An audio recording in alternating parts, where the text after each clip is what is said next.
When Hanuman entered Sri Lanka, he was searching for Sita and he came to Ashokavana.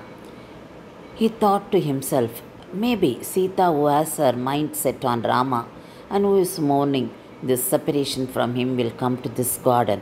This Ashokavana is beautiful. Perhaps Sita's steps will lead her towards this tree.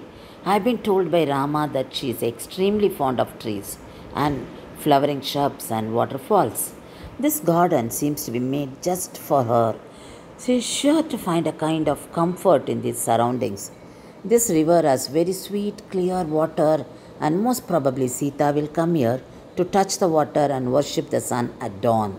If she is alive, I am sure this is the place where she is, and I am certain that she will come to this river bank sooner or later. He cast his eyes around, and nearby was a beautiful temple like edifice. It had many white pillars which supported it, and it was white like the Kailasa peak. The steps leading it were of coral, and the surface was covered with molten gold. The eyes were dazzled by the brilliance of the little temple. Hanuman was intrigued by it, and he looked closer, and then he saw her. He saw a woman who was like the thin crescent at the beginning of the brighter fortnight. She was extremely thin, and it was clear that she had been fasting endlessly. Sighs escaped her, and several Rakshasas surrounded her.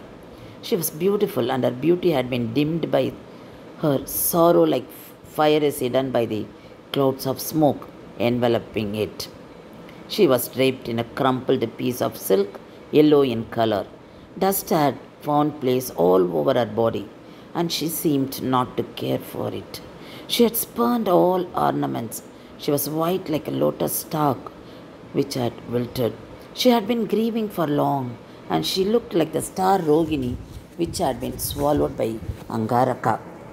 Tears were flowing from her eyes, and she was a picture of despair. This woman with the sad eyes, thin and weak due to her incessant fasting, she looked frightened, thoughtful, and unhappy. Constant sorrow seemed to have worked havoc on her, and surrounded as she was by Rakshasas. She could not find a single soul to take pity on her. She had been forcibly parted from her dear ones, and like a deer in the midst of hounds, she looked helpless and lonely. Her hair was twisted into a single strand, and like a black snake, it trailed in her back, meant only to be surrounded by luxury. This lovely woman had nothing but unhappiness as her constant companion.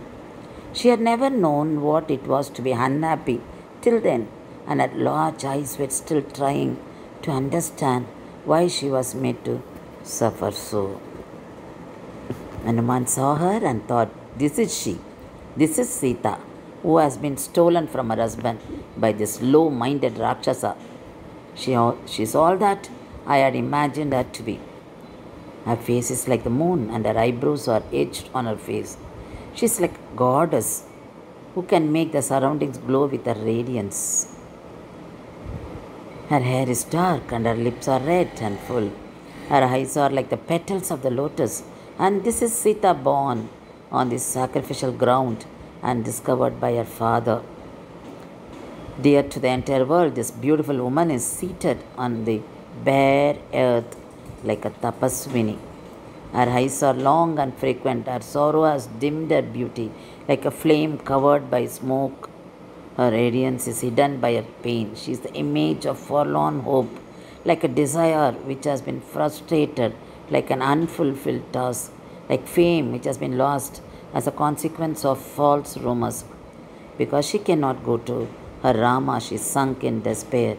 This woman with eyes like those of a frightened deer is weak with fear, and her eyes can only fill with tears which drop down constantly.